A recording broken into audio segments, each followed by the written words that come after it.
All right. So our next speaker, his name is Dylan Cebulske from St. Louis Zoo. Did I pronounce that right? Yes. Yep. Perfect. Okay. His paper is called Mooning the Public, Care and Maintenance of Aurelia labiata. So Dylan has been working as an invertebrate keeper at the St. Louis Zoo for almost 10 years now. In a world of insects and arachnids, he is trying to bring some of the incredibly diverse marine invertebrates into the fold. The animal he would like to see is Bob Merce, a rare and scary animal that's reported to haunt the hallways with a sack on his head. Wow, sounds very eerie. So everybody, please, a warm welcome for Dylan Cebulske.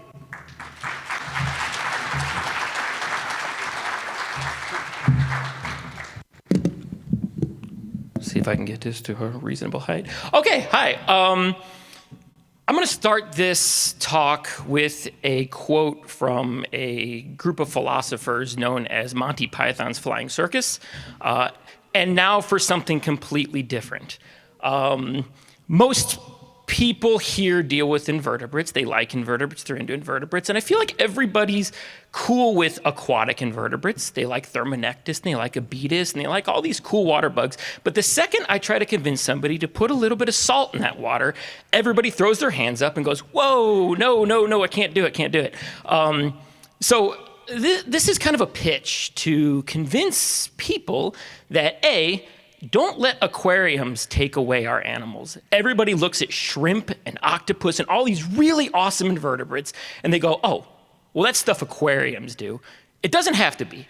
And that's kind of what I'm going to prove here. So the way this kind of started is I got saddled with a jellyfish tank. I've never taken care of jellyfish in my entire life.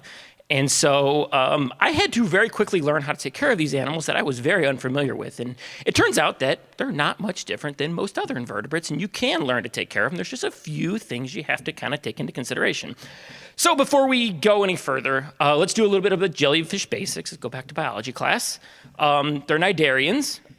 Specifically, the true jellyfish is in the group of Scyphozoa. And Cnidarians are things like corals, it's things like anemones, it's things like jellyfish, and there's also things like hydroids and things like that in that group. They live on a zooplankton diet, so that's basically any microinvertebrates in the ocean, copepods, all that kind of stuff. And they have a global distribution, so they're all over the globe. Cold water, warm water, doesn't matter. Jellyfish are not super picky. So the jellyfish that I got saddled with was moon jellyfish. They're common, they're very pretty. They're what I would consider the pet store jellyfish a little bit. So it's a really good starter place to kind of get used to jellyfish. The species we had was Aurelia labiata. There's a bunch of moon jellyfish. When I say moon jellyfish, it's a whole bunch of them. The more common one people get into is Aurelia labiata. And that one's a little smaller and a little less impressive. And the reason we went with labiata was because they're like kind of big and kind of cool. So the lifespan of these guys, that's one thing that I think everybody in here can get used to, is invertebrates generally have a short lifespan. So if I'm saying we have an animal that lives about 1 year, everybody understands what I mean, and they're like, okay, cool. So the captivity, when you have these animals in captivity, you can extend that quite a bit. We had one of our jellyfish live to almost 2 years. So you can, depending on the care, and actually the temperature of the water is a big one, you can extend that life. So you can get a little bit more out of your jellyfish than they do in the wild. And their diet in captivity, because nobody really has a good way to rear large amounts of like copepods or rotifers. Like you can, but not in the volume that jellyfish want to eat. So people generally feed them brine shrimp. And brine shrimp nauplii are basically newly hatched brine shrimp. They're brine shrimp that still have their egg yolk sac attached to them. So the number one most important part of jellyfish isn't their diet, it isn't the salinity of the water, it isn't any of the things that you would kind of expect, it is the enclosure design. So the thing that they need a chrysal tank. And a chrysal tank is a circular tank that is specifically designed to have that circular flow pattern. And the most important part is it has no hard edges. Jellyfish can very easily get caught on things. They're very delicate. There's not much to them. They're mostly water and protein. And any little sharp thing will rip their bells and tear them all apart. So you need this very specific thing. And I drew this really nice picture to show you kind of how it works. That's a chrysal tank, and the blue is the water. The idea is to simulate the kind of upwelling, because the ocean is never still. If I put a bunch of jellyfish in a 10-gallon tank, they're all either going to float to the top or sink to the bottom. And what you want is to kind of get them suspended. They need to be suspended, and that circular flow helps that. And actually paying attention to that flow is super, super important. So we purchased our chrysal tank. We had to have it specially made because it isn't something you can just slap together super easy. We purchased it from a company called Exotic Aquaculture. They're out of Hong Kong.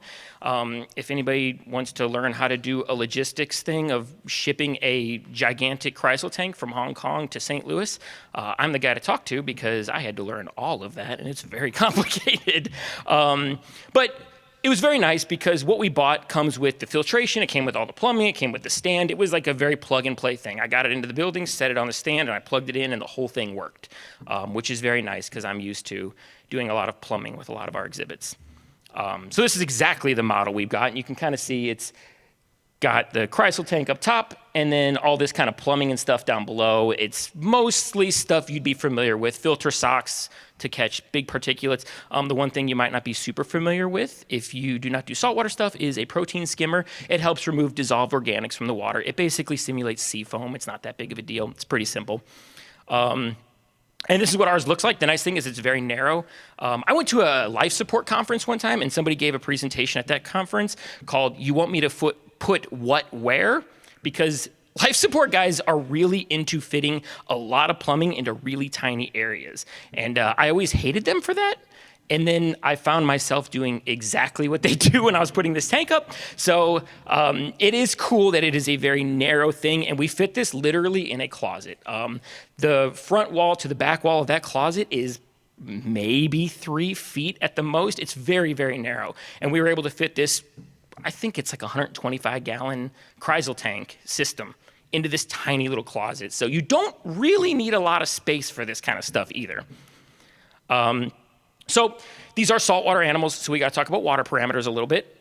Salinity, it's the one that scares everybody because they're not used to it. It's not that hard. You put salt in water and you're good to go. But they like a salinity. So ocean salinity is about 35 parts per thousand.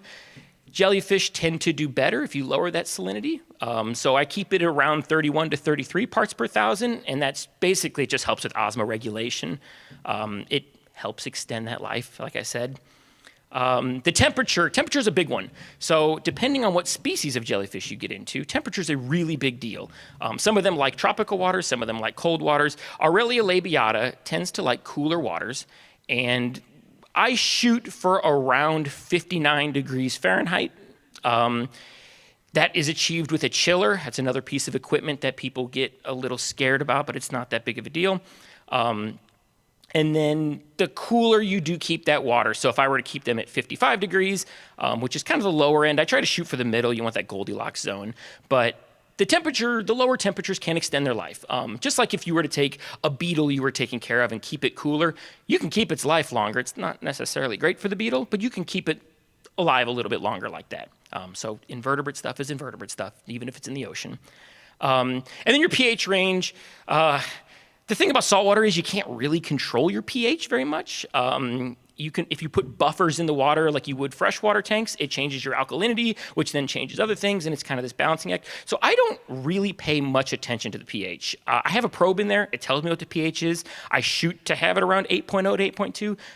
But if I keep my salinity right and I mix my saltwater properly, my pH kind of does that anyway, and I don't really have to mess with it. And then nitrates, that's just how much food you're putting in there, basically. How much food and how much poop's in there.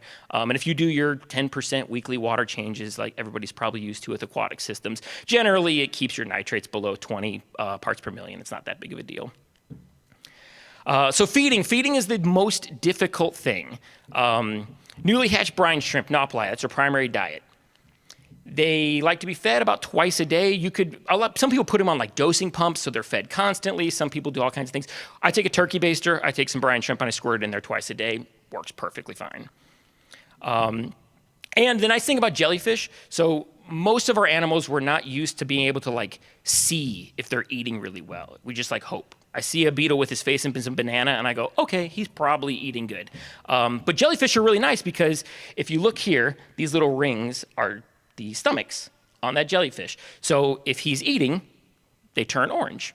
So I can look at my jellyfish and I can tell, he's had a good meal today. And if I look at some of these other ones and they look like this after I've fed, this one is not getting very much food and this one's getting a lot of food. So I can kind of adjust how I'm feeding. Maybe I need to feed more, maybe I need to feed less.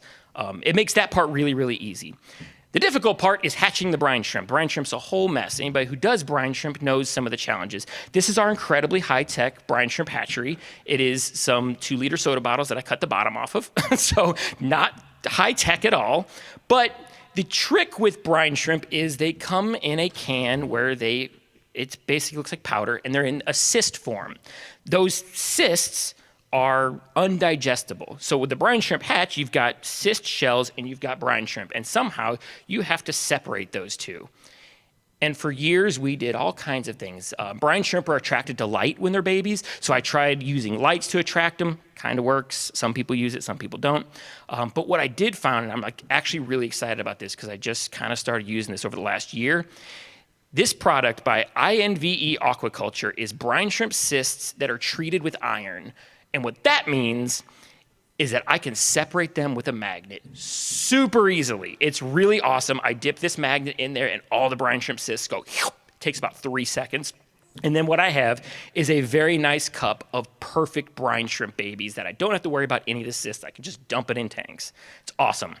I'm so ecstatic about that. It's so much fun. Like all the keepers of the Insectarium like doing it because it feels really cool. You have this like cloudy, gross thing of brine shrimp and cysts, and you dip that magnet in, and like it's just a couple seconds, you just all of them right to it. It's actually really, really cool. I'm probably more excited about it than I should be, but it's one of those things when you're a keeper and you're fighting with something constantly, and you find this like magic solution that makes everything easier, you get very, very excited.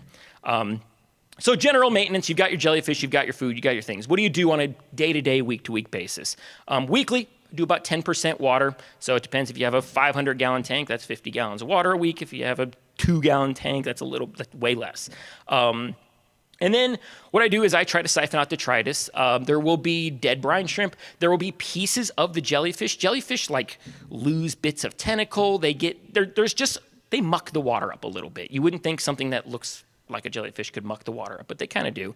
And so I created this other very high-tech thing where I electrical taped a piece of tubing, this is just like acrylic tubing, to the end of a siphon hose, and then I hot glued the end of a toothbrush to the end so I can scrub the bottom of the jellyfish tank while I siphon, and it works really, really well. We're extremely high tech at the St. Louis Zoo. We only use we spare no expense. And then the other thing is clean your filter socks. It'll have filter socks. You need some kind of mechanical filtration to pull out the uneaten brine shrimp. You're gonna pour, thousands of brine shrimp in there. A lot of them will get eaten, but not all of them. And so something needs to pull the rest of those brine shrimp out of there, or else they're gonna lay in the sump or wherever and rot. And then your nitrates go way up, and then your jellyfish get very unhappy. So clean the filter socks. Common concerns. There's a couple questions people have when it comes to jellyfish. Jellyfish sting, right? Yes, all cnidarians can sting. Corals can sting. Anemones can sting. Moon jellyfish, luckily, do not sting through human skin, really. If I dig my hand way down in there and I got jellyfish all over me, and they get like on this little kind of sensitive part of my arm, I'll get a little bit of irritation, maybe. The worst I've ever had is like a little bit of itching and maybe some red bumps. But here's a touch tank at the National Aquarium, and they're letting little kids put their fingers in there. Not scary animals, not dangerous animals, so stings, not a concern. What if the jellyfish turns inside out? This actually happens a lot. You wouldn't think it would, but it's a stress response. This is another way that jellyfish are telling you, hey, something's up. I need something addressed. I need help. And this can happen for a lot of reasons, and there is a lot of talk in the jellyfish community about what causes inversion. And it can probably be a lot of things, honestly. It's probably, the temperature's not right, I'm not getting enough food, my flow's too much. It can be a million different things, but it's a good way, if you see jellyfish inverting, hey, something's not right, and I need to address something in what I'm doing. It's a stress response, and they can sometimes fix themselves and sometimes they don't. It kind of depends on how bad the inversion is. This one's pretty rough right here in this picture. You can see his bell is like completely going the opposite direction. That one I probably would say wouldn't fix himself, but it's possible. And then pay attention to flow. It's like probably, I keep saying it, but it's probably the most important thing to pay attention to. If you turn your chrysal tank on, and actually one of the tricks back in the day was to use latex gloves. You throw latex gloves in the tank, basically acts like a jellyfish. It lets you test out the flow without having jellyfish in there. What people have found, and I thank Wonders of Wildlife Aquarium for figuring this out because they were sending like ICP tests out to a lab in Austria to figure this out. Powder gloves, or the powder that's on gloves, even if you get powderless gloves, have zinc. They're coated with zinc. And zinc is very toxic to jellyfish. So thankfully, they figured that out and people don't use the rubber glove trick anymore. But paying attention to that flow is really important. If you put your jellyfish in there and it looks like a washing machine, they don't want that. And if you turn the flow on and they all kind of clump on one side, you probably need a little more flow. It is a fussy thing. I have to fiddle with the flow all the time. And then future plans. We've already moved on a little bit. So my moon jellies have kind of senesced out. They don't live that long. And we've moved on, and just probably a month or so ago, we got South American sea nettles, which are these like insane, they're so cool. They're huge, they're long, they've got these crazy feeding tentacles.